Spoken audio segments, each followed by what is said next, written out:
Well, we still think that providing the clearest line possible between what is a security and what is a commodity is going to be helpful not only to the industry but to the regulators. And we want to make sure that we're doing it with an eye towards consumer protection, that things that really should be securities and have the imprimatur of disclosure that comes along with being a security are properly placed in the security bucket.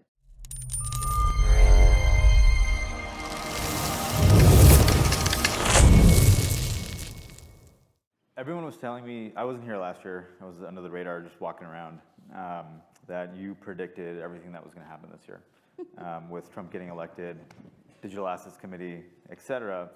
So it's been a, it's been a great year for crypto and yourselves. What's next?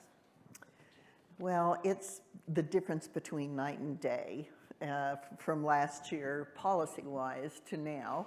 Yes, when President Trump was elected, he installed pro-crypto people in key positions. The Senate was taken over by Republicans. Tim Scott, who was here last year, became the chairman of the Senate Banking Committee. He did create a digital assets subcommittee. He did make me chairman of it. Our first effort was stablecoin legislation. Bill Hagerty carried that bill called the Genius Act. We thought that would be a lighter lift and then doing market structure later. What we found out was that it was not a light lift. We failed in our first cloture vote, which was a huge surprise because that bill came out of the Senate Banking Committee with bipartisan support, and just a week before the cloture vote, the Democrats said, we're not with you anymore. So we had the failed cloture vote.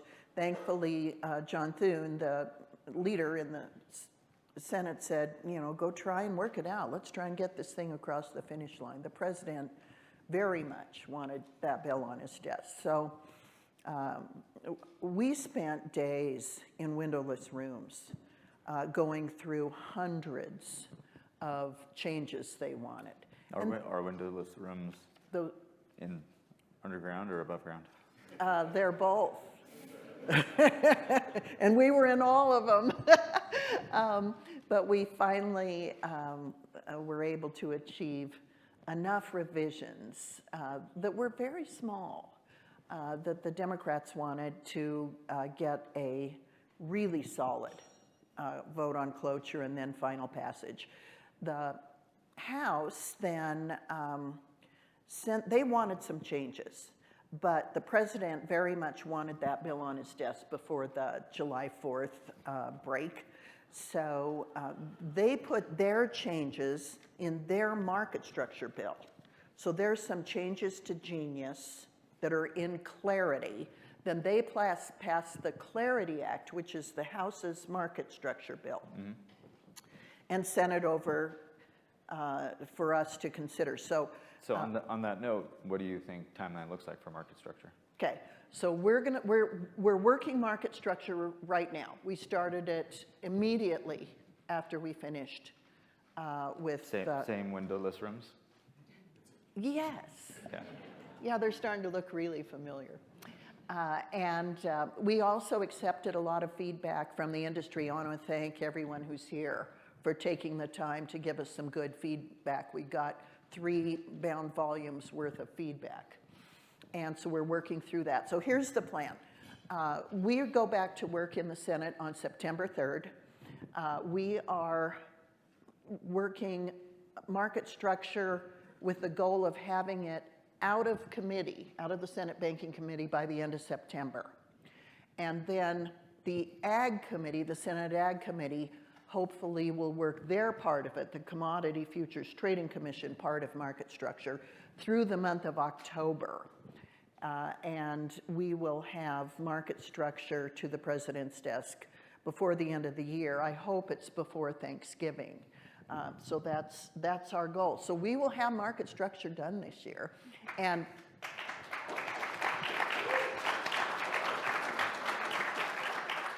is that one of your Nostradamus forecasts? that's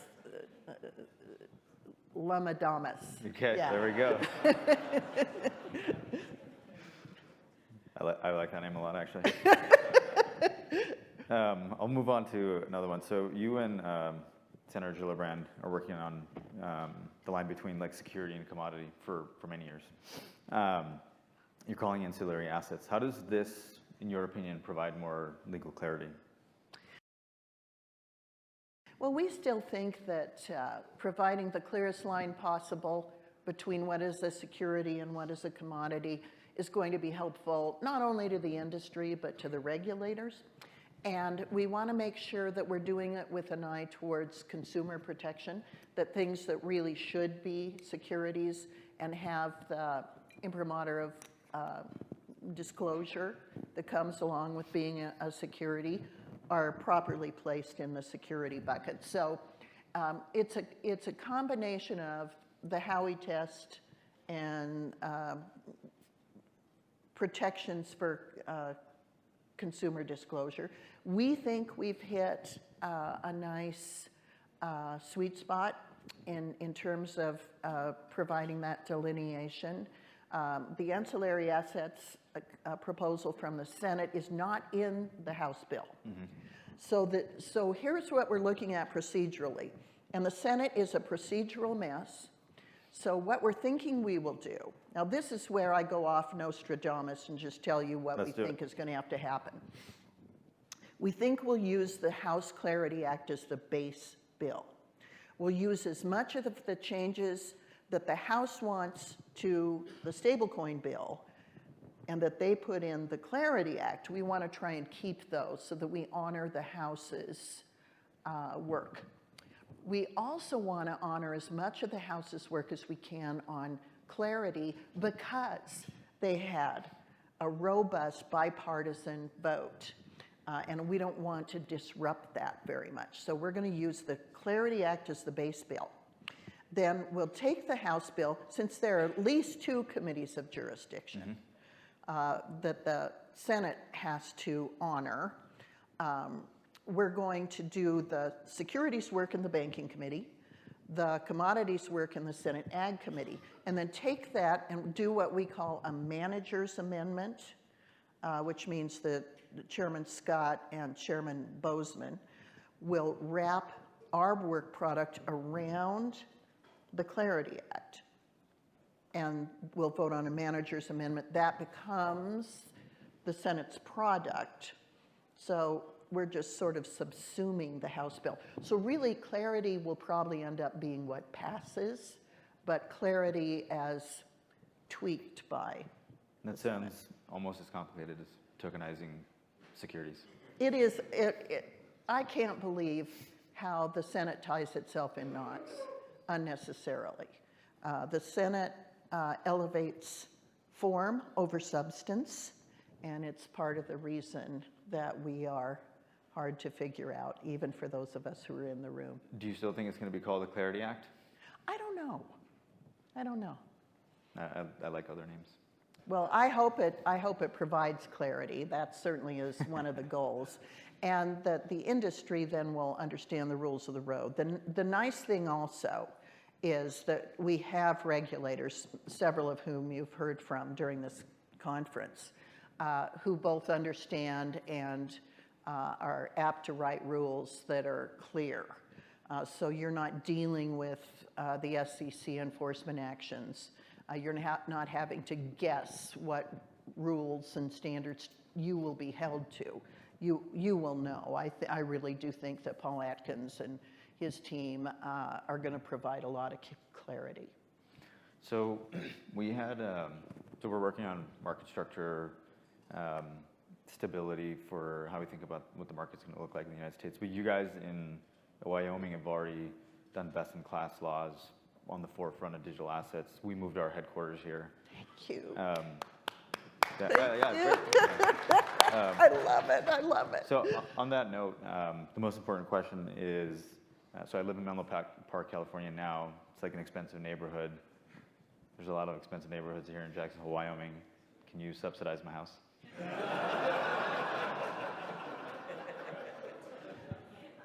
Move to Cheyenne and I won't have to. All right, there we go. So can you tell us a little bit more about like what's going to be happening at Wyoming moving forward, given that you guys have been at the forefront? Yes, our legislature has been tremendously foresightful, as you know, creating special purpose depository institution legislation. We're still grappling with a Fed that is a huge obstacle in providing master accounts. And we continue to fight that fight. And we will continue to fight that fight. There is litigation on that subject. Currently in the 10th Circuit Court of Appeals, we're awaiting a decision about that case any week now. We hope it's productive, but we also want to make sure that we continue to work with Mickey Bowman and others at the Fed. One of the problems in getting master accounts during the last 4 years has been you're playing whack-a-mole with the Fed. You can never get a straight answer. The members of the board say it's up to the presidents of the 12, regional Fed banks. They say, no, we need guidance from the Fed. You talk to Jay Powell, and it was like talking to a vapid person, as if he didn't know what was going on in his own agency. And then, of course, the bank supervision vice chair was hostile. So it was a tough regulatory environment. I think we're going to be in better shape now, but still, we can't get that determination out of the Fed. I'm hopeful that will change, regardless of how the legislation turns out. Back to Wyoming. The most important part. Yeah, okay. The Wyoming legislature even developed a chancery court to deal specifically with building case law as to digital assets, sort of thinking of the Delaware model on securities, and corporations. They also developed a business entity that performs well for decentralized. For DAOs. You got it. And they continue to innovate. And of course, Wyoming just announced its stablecoin. So this is a surprisingly innovative legislature that will continue to innovate in this space. Now, areas that my office has tried to build on what Wyoming has done and then help make a more understandable, robust structure at the federal level is also ongoing. So we developed a full set of tax proposals that we submitted to in hopes that it would get in the One Big Beautiful Bill.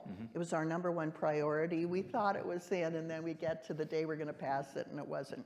But thankfully, Jason Smith, House Ways and Means, has had a hearing now on basically our tax proposals. It includes a de minimis provision. It's at $300 per transaction with a $5,000 annual cap. When I think about it, why do we even have a per transaction minimum? I mean, if you've got a $5,000 annual cap, just go with a cap of $5,000 and don't worry about how many smaller transactions are there. We want to make sure there's not double taxation on miners and stakers. We put together a package that was slightly revenue positive, because we were told if your proposal is revenue negative, forget about it. So we made sure that we put something together that would score positive. It did, and we still didn't get it in the One Big Beautiful Bill. The good news is it wasn't really because of policy. I think everybody recognized that what we presented was very good policy, but the politics got weird. And so we're going to keep moving that forward. It remains to be seen whether the chair of finance and the chair of ways and means would consent to putting that on the market structure bill. Well, it's very similar to drilling for oil and CapEx related stuff. Yeah. So just a difference there.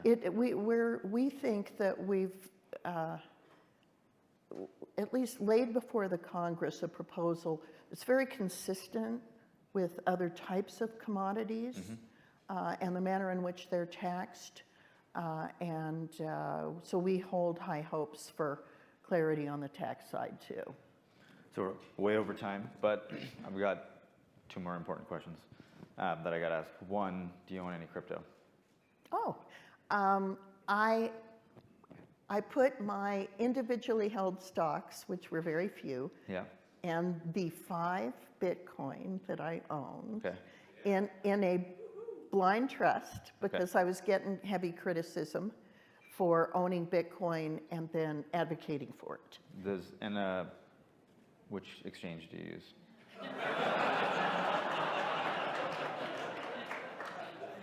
You don't have to answer, but I just want you to know that we have an SPDI here in Wyoming, so we can custody your assets and then we can lend you dollars back if you want. I can tell you. In a blindly trusted way. I'll leave it there. Thank you.